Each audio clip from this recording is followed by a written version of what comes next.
এই কদিন আকাশটা খেলা দেখাচ্ছে সকাল থেকে জামাকাপড় তোলা আর মেলার সাথে।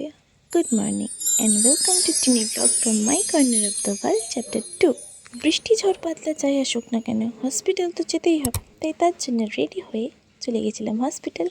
গিয়ে দেখি আহা, বাবা জীবনের আমার মন দিয়ে ফোন হচ্ছে। তারপর কিছু কাজ আমার ভাগে সেরে যখন ল্যাবে পৌঁছায়, দেখি এনারা মাইক্রোস্কোপ দেখছেন, আর আমি তো লোকজনকে পেন মার্কার সব ধার দিয়ে রেখে সেগুলো আমার কাছে একটা একটা করে ফেরত আসছে। আর যখনই একবার করে বাইরে বেরোচ্ছি, ওয়েদারের এক এক রকম রূপ একবারে দেখতে পাচ্ছি। তারপর লাঞ্চে গিয়ে দেখি এনারা আমিনিয়ার রোল সাটিয়েছেন আমাকে ছাড়া, যদিও খেতাম না তবুও। ও ভিডিও করছে রিটার্নিং ফ্রম। না না না, আমি ওর জন্য ভিডিওটা করছি। পৃথিবীর আকার কি? ও কি বলছিল?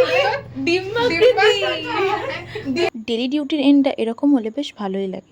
এরই মাঝে শুনলাম আজ নাকি দক্ষিণেশ্বরের রাষ্ট্রপতি এসেছেন। তাতে কি বাড়ি গিয়ে আমার কাছে আমায় করতে হয়। রাত্রে ডিনারটা রুটি, মাতাজির হাতে ঢেঁড়সের তরকারি, শশা, ছানা, লঙ্কা দিয়ে তৈরি একটা ঘন্ট দিয়ে কমপ্লিট করলাম। অ্যাকর্ডিং টু মাই মাতাজি, মিষ্টি না খেলে ডিনার কমপ্লিট হয় না, তাই আমিও কি যেন ভেবে খেয়ে নিলাম। এরপর অনেকদিন আগে আমি একটা জুনিয়রের কাছে আমি এইরকম স্টাইলের প্রজাপতি দেখেছিলাম, বাট তখন অতটা ইন্টারেস্ট না জাগলেও হঠাৎ কাল একটা ভিডিওতে আমি এই প্রজাপতিটা বানানো দেখেছি।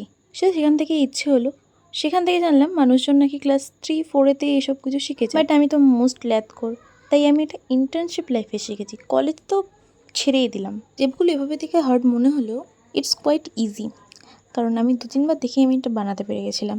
এখন তো মন করে আমি রোজ এরকম 2-4টে বার। এরপর কালার করা বাকি আছে, যেটা আমি করবো, অ্যান্ড এর ফাইনাল মেকওভারটা আমি পরে দেখাবো। বাট আপাতত বাটারফ্লাই পর্যন্ত দেখো, আর আমার রিয়াকশানটা দেখো বানানোর পরে। येलो हो गया मेरा बटरफ्लाई। এরকম সুন্দর একটা বাটারফ্লাই বানিয়ে মনে 2-4টে বাটারফ্লাই উড়িয়ে আজকের এই সুন্দর দিনটা শেষ করলাম। Good night.